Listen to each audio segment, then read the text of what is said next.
Okay, how do we perform discounted cash flow? Okay, so how do we how do we use in practice the free cash flow, the discounted free cash flow model? Starting point: forecast sales. Okay, so for this course we will always proceed. We will always use the same steps. So first, forecast sales over 5 years. S1, S2, S3, S4, S5. These are sales over 5 years. So we know sales at time 0. So we know the sales that just ended today. Let's forecast sales at time 0. Okay. Now knowing S0, we can say sales at time 1 is 1 plus G1 times S0. Sales at time 2 is 1 plus G2 times S1, and so on.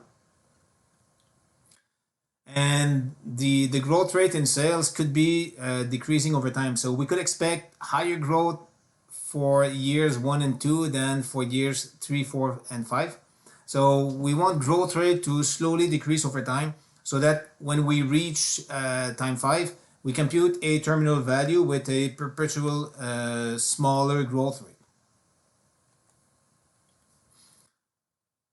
Okay, so from sales forecasts from time 1 to 5, we compute EBIT as a fraction of sales. So EBIT is a constant fraction of sales, like 80%, 40%, 60%. So depending on the structure of the company.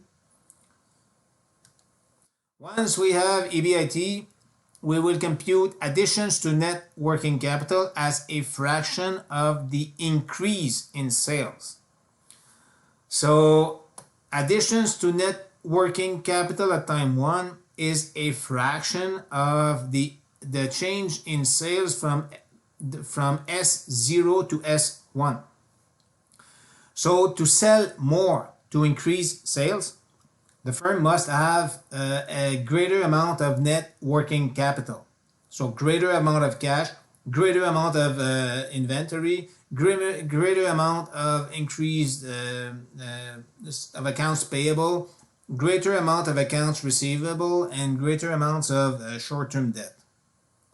So the increase in net working capital here is a fraction of the change in sales. So earnings before interest and taxes is a fraction of sales. Increases in net working capital is a fraction of the change in sales. And we do the same for the addition to net fixed assets. So net fixed assets, just like net working capital, is a fraction of the change in sales.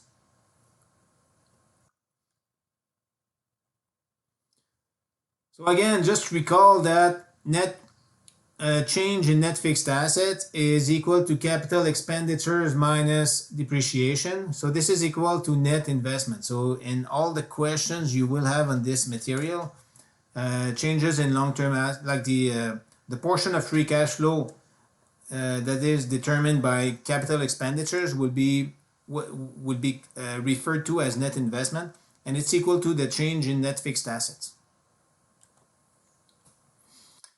Okay, now to compute free cash flow, we don't use earnings before interest and taxes directly, but we use 1 minus the tax rate times earnings before interest and taxes. So we compute 1 minus T times EBIT for each of these 5 years. We subtract additions to net working capital. We subtract additions to net fixed assets, and this gives us free cash flow in each of these 5 years.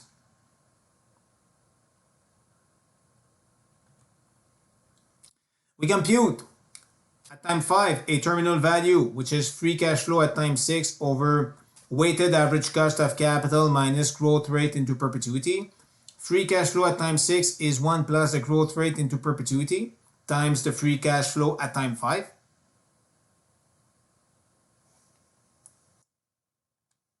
Good.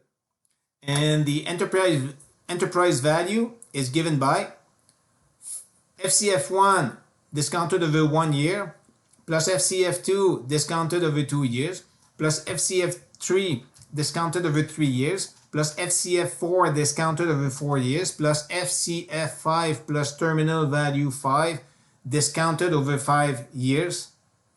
This gives us V0. This is step 7 of our valuation using the discounted free cash flow model.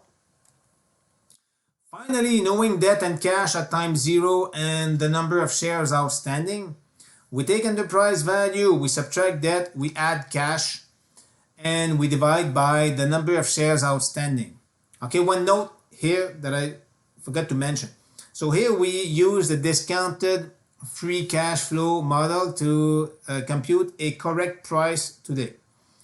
If we had wanted to compute a potential appreciation for the company stock using the actual market stock price of today, we would have computed if we could have used a discounted free cash flow model to estimate P1.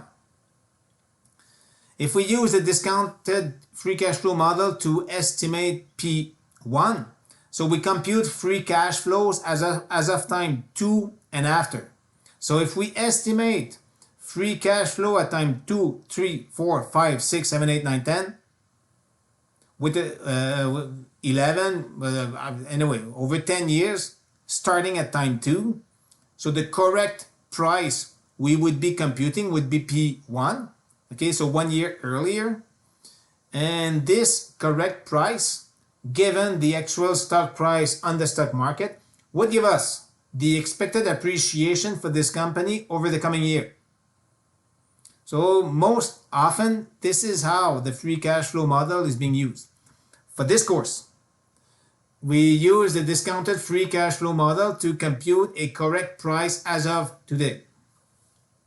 Okay, so when you go over this model in a course like portfolio management, you will be computing not today's price, but next year's price. Okay, next we will do an example. Okay, of how to perform discounted free cash flow.